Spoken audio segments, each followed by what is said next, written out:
ചെണ്ടി. നിനക്ക് എന്തോ അവിടെ തിരക്ക്? നീ ഒരു കാര്യം ചെയ്യ്, 10 മണി വരെ കിടന്ന് ഉറങ്ങും. അതിപ്പോ ശരിയാക്കി തരാം. അമ്മമ്മയ്ക്ക് എന്ത് വയ്യേ?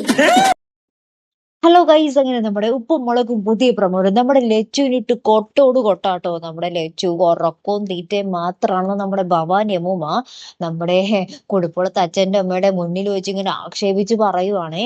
അപ്പൊ നമ്മുടെ ലച്ചു പറയുന്നുണ്ടോ, ഇത് തിന്നുന്നതിന് മുമ്പ് പറഞ്ഞുകൂടായിരുന്നോ, തിന്നും കഴിഞ്ഞ് ഉറക്കവും കഴിഞ്ഞിട്ടാണോ ഇങ്ങനെ കുറ്റപ്പെടുത്തുന്നതെന്നൊക്കെ പറഞ്ഞ് നമ്മുടെ ലച്ചു കുറെ പറയുന്നുണ്ടേ. അപ്പൊ ഇതൊക്കെ കേട്ടിട്ട് നമ്മുടെ കുഴപ്പമുള്ള അച്ഛനും അമ്മയും ഇങ്ങനെ അടക്കി പിടിച്ച് ചിരിക്കുന്നൊക്കെയാണ് കേട്ടോ. അപ്പൊ നമ്മുടെ ലച്ചു ആണെങ്കിൽ നമ്മുടെ ഭവാനി അമ്മൂമ്മയെ കാണിക്കാൻ വേണ്ടി നമ്മുടെ അമ്മൂമ്മയുടെ മുന്നിൽ കൂടെ ചൂലും കൊണ്ട് അങ്ങോട്ടും ഇങ്ങോട്ടും നടക്കുന്നു. അങ്ങനെ ബഹളത്തോട് ബഹളം. അപ്പൊ കനകാന്റി പറയുന്നുണ്ട്, നീ പണിയൊന്നും ചെയ്യാതെ കിടന്ന് ഉറങ്ങുന്നു എന്നതായിരിക്കാം ചിലപ്പോ മുത്തശ്ശിയുടെ കംപ്ലൈന്റ് എന്ന് നമ്മുടെ കനകാന്റി ലച്ചുവിനോട് പറയുന്നുണ്ടേ.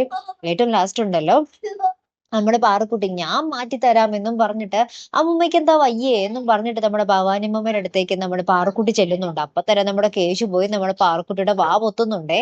ഇനി എന്തൊക്കെ കോലാഹലങ്ങൾ അവിടെ നടക്കും എന്നുള്ളത് കണ്ടു തന്നെ അറിയാട്ടോ. കാത്തിരിക്കാം. അപ്പൊ അടുത്തൊരു വീഡിയോയുമായി വരുന്നത് വരയ്ക്കും ഗുഡ് ബൈ.